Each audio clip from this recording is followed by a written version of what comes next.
Let's make some content, baby. Here we go. What's up, everybody? It's Josh coming at you from Nerd Ventures Tower. Let's talk Obi-Wan Kenobi Episode 4. This next episode is going to push us past the halfway point of content, and I think really set up the last two episodes to be the resolution of a lot of the conflicts that they're setting up and story beats, etc., etc. And I know what you're thinking, and don't worry, there will be no spoilers in this video, and I'm going to try to not talk about the leaks themselves. And to be completely honest with you guys, I've done the best job that I can at burning out the memory of what was in the leaks, mostly because of that ending, which has apparently been changed and hopefully changed quite a freaking bit. Anyway, let's talk about episode 4. So let's talk about the things I expect, and then we'll sort of end the video on some speculation about how I think episode 4 could be absolutely amazing and set up incredible stuff, not only for the rest of this show, but for Star Wars in general as it comes to the path and the Jedi and the Force sensitives that are on Jabiim. And in episode 3, we saw Vader and Obi-Wan have their first conflict of what we think will be at least 2 conflicts for the show. And I mean, Obi-Wan was horrible, bro. Like, total L, was pathetic. I think even Vader was like, bro, you're literally so bad that I can't just like kill you. It doesn't even feel right. And then of course the episode ended with Vader just looking on as that droid rescued Kenobi from that place in the desert. And then one of the very last things you see is the Game of Thrones lady with the droid and Kenobi talking about how they have to get him to Jabiim. And even though I didn't love the way that conversation ended in episode 3, upon rewatching the episode, it is fairly clear that Vader sees that Kenobi has help, and he is therefore likely letting this help rescue Kenobi so that he can then find out where they plan on taking him. And this is probably partially due to the fact that Vader wants to shut down the Jedi and crush whatever semblance of the rebellion is beginning, but also mostly because he just wants to stomp out all of the remaining hope or positivity or life force that Kenobi has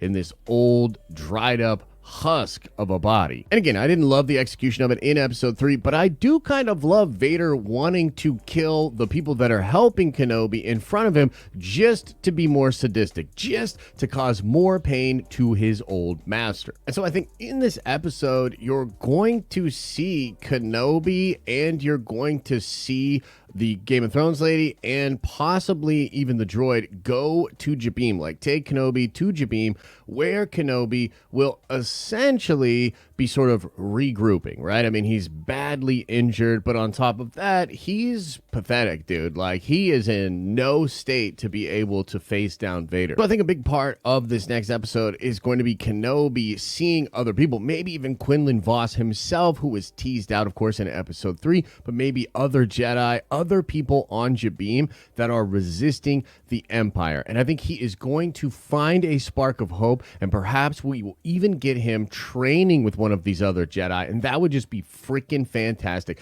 to see Kenobi tapping back into the Force fully, maybe even getting some dueling exercises, reworking those muscles. I would just generally love that. I mean, character growth is fun. I think there are a lot of folks out there that are a little disappointed that Kenobi is this frail, this broken, you know, and I understand the arguments of like, why wouldn't he be training if he knew he was there to watch over Luke? I get all of that, but the bottom line is this is where we are at. And I think one of the most exciting things about taking a character through these kind of beats is that you can watch them grow and get better, right? So like one of the best things about the different Rocky movies are watching Rocky like get back into shape, right? And so this could be sort of a Rocky-esque montage with Kenobi getting back into shape, doing his thing, and I think that could be freaking fantastic. But let's talk about Vader, let's talk about the Inquisitors, and let's talk about Leia, because yes, all of the Inquisitors do now have Leia Organa. They're very likely going to be taking Leia to that underground base. And I actually predict a couple of wild things that are going on here. Like, I know a lot of people are saying like, hey, the Grand Inquisitor, he's going to be back, he has to be coming back, and I actually would love for him to come back in this episode, because you have this sort of infighting between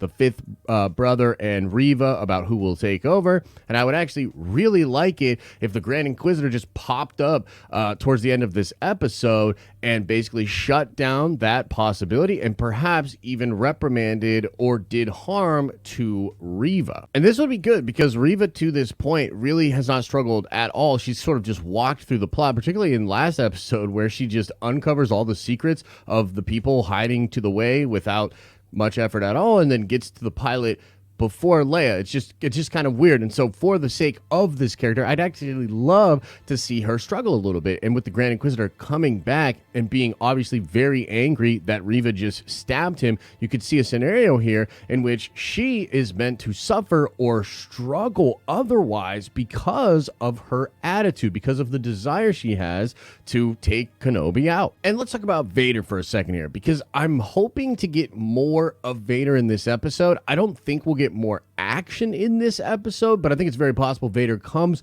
to this Inquisitor's base and is also either directly interrogating Leia or involved in what that is. And also, if Vader really did let Kenobi go so that he could then track Kenobi to wherever the help he is receiving is located, then I want to get that thoroughly explained. One of the things that would really work for me is if this had to do with Palpatine. Because for me, Vader would be so furious and just bent on revenge for Kenobi that I struggle with the idea of him letting Kenobi go at all. But one thing that would make it work for me personally was if this came from the Emperor himself, because at this point, Vader would have been so beaten down by the weird machinations of the Emperor that he would be wholly and completely loyal to the Emperor's wishes. I mean, it is not until Empire Strikes Back that we see Vader really go crazy, start killing officers, and just go nuts. Because in A New Hope, the first Star Wars movie, he's still really loyal to Palpatine, and Palpatine is the one who allowed Tarkin to have more of a station than Vader. Vader has to listen to Tarkin, but he wouldn't just listen to Tarkin. The only reason he would do that is because of Palpatine. And so if Palpatine is shown in this episode and has some kind of edict that he delivered to Lord Vader to find these other Force-sensitive children, or perhaps that is just conveyed through dialogue of Vader himself, then I would actually really change the way I viewed the ending of Episode 3,